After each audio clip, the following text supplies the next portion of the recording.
তিলোত্তমার বিচার চাই, দোষীদের অবিলম্বে ফাঁসি চাই। এই প্রতিবাদে এবার পথে নামলো নৈহাটির নাগরিক সমাজ। এই প্রতিবাদে তাদের মুখ্য স্লোগান ছিল, চলো ঘুম ভাঙানোর গান গায়, আরজি করের বিচার চাই। এই ডাক দিয়ে তিলোত্তমার হত্যার প্রতিবাদে নৈহাটিতে আয়োজিত হল এক বিরাট নাগরিক মিছিল। এই প্রতিবাদ মিছিলে উপস্থিত ছিলেন সকল শিক্ষার্থী, শিক্ষক, অভিভাবক, চিকিৎসক, ক্রীড়াপ্রেমী সহ ঋষি বঙ্কিমচন্দ্র কলেজের সকল প্রাক্তন ছাত্রছাত্রী ও সমাজের সর্বস্তরের নাগরিক। গতকাল সন্ধ্যায় এই মিছিল নৈহাটি ঋষি বঙ্কিমচন্দ্র কলেজের সামনে থেকে শুরু হয়ে শেষ হয় নৈহাটি গরুর ফানি মোড়ে এবং সেখানে জাতীয় সঙ্গীতের মধ্য দিয়ে দিনের প্রতিবাদ মিছিলের সমাপ্তি ঘটে।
গেছে সেটার নির্মূল এবং আরজি করে যে নারকীয় ঘটনা ঘটেছে এবং এই নারকীয় ঘটনা ঘটার পর তার সাথে আরও যা সব জিনিস যুক্ত সেই সমস্ত বিষয়গুলো লোপাটের জন্য পুলিশ প্রশাসন সরকার যেভাবে অপরাধীদের পাশে রয়েছে তার বিরুদ্ধে এই লড়াই সেই দিন থেকে মানুষ পথে নেমেছে, আজও পথে আছে এবং মানুষ পথে থাকবে যতক্ষণ না এর সঠিক বিচার হচ্ছে। শাসক দলের বক্তব্য এই লড়াইয়ে যারা যারা সামিল হয়েছে একটা রাজনৈতিক পর্যায়ের বন্ধ খুঁজে পাচ্ছেন। শাসক দল কি রাজনীতির বাইরে নাকি? শাসক দলের প্রধান মুখ্যমন্ত্রী নির্বাচিত হয়েছে কিসের মাধ্যমে? গণতান্ত্রিক ভোটের মাধ্যমে। সেটা তো একটা রাজনৈতিক পদক্ষেপ। কোনো কিছুই রাজনীতির মধ্যে হয় না। সাধারণ মানুষ দলমত নির্বিশেষে বেরিয়েছে, সেই বেরোনোটাও কিন্তু একটা রাজনীতি এবং শাসক খুব সুপরিকল্পিতভাবে একটা রাজনীতি করছে।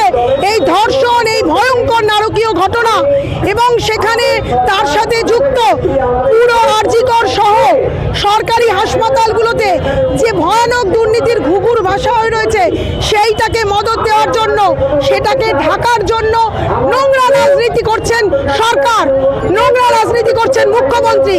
তার বিরুদ্ধে পথে নেমে সাধারণ মানুষ যেমন লড়াই করছে, আমরা সরাসরি রাজনীতির মাধ্যমেও তাকে জবাব দেব, সেই লড়াইয়ের জন্য প্রস্তুত হচ্ছে। এই প্রতিবাদে ছাত্র যুবরাও গর্জে উঠেছে, কিন্তু আজকে আপনাদের মিছিল যে জায়গা থেকে শুরু হলো সেখানে কিন্তু টিএমসিপির ছাত্র সংগঠনকে দেখা গেল। সেটা আমি কি করে বলবো বলুন? সরকার পক্ষ একটা খুব সুন্দর খেলা খেলছেন, উনি খেলতেই ভালোবাসেন। জনগণের জীবন নিয়ে, নারীদের জীবন নিয়ে একটা রায় বেরোলো, তিনি শাসন করতে পারছেন না, সুরক্ষা দিতে পারছেন না, তিনি বলছেন রাত্রে ডিউটি বন্ধ করে দেবে মেয়েদের। একটা হাসপাতালে মহিলা ওয়ার্ডে যদি ডিউটি বন্ধ হয়ে যায় তাহলে ভাবুন তো, মহিলা নার্স না থাকলে, মহিলা ডক্টর না থাকলে তাহলে সেই ওয়ার্ডটা চলবে কি করে? এরকম একটা আশ্চর্য রকম একটা হাস্যকর পরিস্থিতি তৈরি করছে। উনি নিরাপত্তা দিতে পারছেন না, আজকে বলছে রাত্রে ডিউটি দেবো না, কালকে বলবে দিনের বেলা কোনো ঘটনা ঘটলে দিনেও মহিলাদের বেরোতে হবে না। এটা ঢাকার জন্য ওনার দল ঝান্ডা নিয়ে রাস্তায় নেমে পড়েছে, মিথ্যা একটা নাটক করছে, লোককে গুলিয়ে দেওয়ার চেষ্টা করছে। সেটা ভাবুন, একজন মহিলা মুখ্যমন্ত্রী রাজ্যে দাঁড়িয়ে একের পর এক ধর্ষণের ঘটনা, যে ঘটনার একটাও সুবিচার হয়নি, উপরন্ত মহিলা মুখ্যমন্ত্রী দাঁড়িয়ে দাঁড়িয়ে তাদের রেট বেঁধে দিচ্ছে। এই ভয়ঙ্কর নারকীয় হত্যার পর মুখ্যমন্ত্রী বললেন 10 লাখ টাকা রেট বেঁধে দিচ্ছি। আমরা এই মুখ্যমন্ত্রীকে ধিক্কার জানাই। আমরা একেবারেই আশাবাদী না। আমরা কামদুনিতে দীর্ঘ লড়াই আন্দোলনের পর যে রায় বের করে এনেছিলাম, যে ফাঁসি এবং যাবজ্জীবন কারাদণ্ডের ব্যবস্থা করেছিলাম, সেটা সুপ্রিম কোর্টে গিয়ে ওপরের সাথে সেটিং করে আমরা দেখলাম বেকসুর খালাস হয়ে গেল। তাই আমরা এগুলো ভরসা করি না। জনগণ আজকে নিজে রাস্তায় নেমেছে, সঠিক বিচার দিতেই হবে। যতক্ষণ না সঠিক বিচার হয়, সিবিআই, সিআইডি, কেন্দ্র, রাজ্য যে যেভাবে করুক, কিন্তু মানুষ চাইছে বিচার, সেই বিচার আমরা ছিনিয়ে আনবই। নারী হিসেবে আর কিছুই চাওয়ার নেই, শুধু নারীদের সুরক্ষা, যাতে এইরকম কাজ, দোষীরা তো অবশ্যই যাতে শাস্তি পান, কিন্তু পরে এরকম কাজ করার আগে যাতে কেউ 10 বার ভাবে যে এই কাজ করলে দোষীদের শাস্তি চাই। আর আমাদের চাই সুরক্ষা, যেটা এখানে পশ্চিমবঙ্গে বা কোথাওই হয়তো নেই। পশ্চিমবঙ্গে এগুলো আশা করা যায় না, কলকাতার মুখে তো একদমই নয়।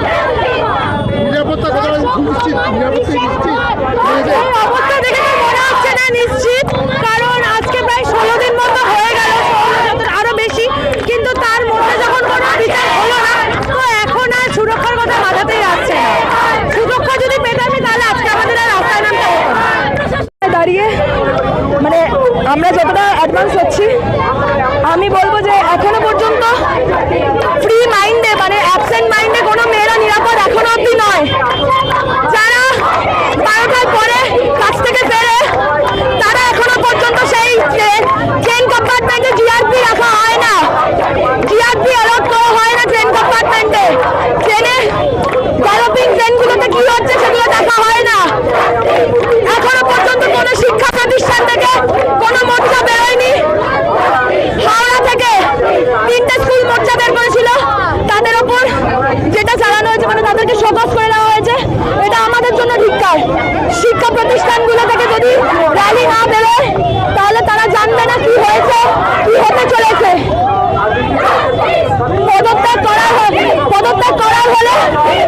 দাবিগুলো মানতে হবে। আমাদেরকে প্রপার সুরক্ষা, প্রপার সব জায়গায় প্রপার সুরক্ষা দিতে হবে। ব্যাস এইটুকুনি দাবি আমাদের।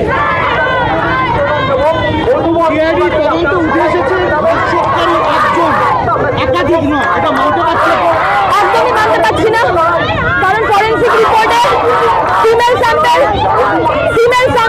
স্যাম্পেল অনেকটাই ছিল, যেটা একার পক্ষে সম্ভব নয়। এটা ফেক ফরেন্সিক রিপোর্ট ইউজ করানো হয়েছে। ডিজিটাল ক্লাসরুমে অডিও ভিজুয়াল পদ্ধতিতে খেলাধুলা, গল্প, কবিতা, নাচ, গানের মাধ্যমে আপনার শিশুর মনের সফল বিকাশ ঘটাতে Naihati mothers lab co education English medium school 7/B Bijaynagar, Naihati.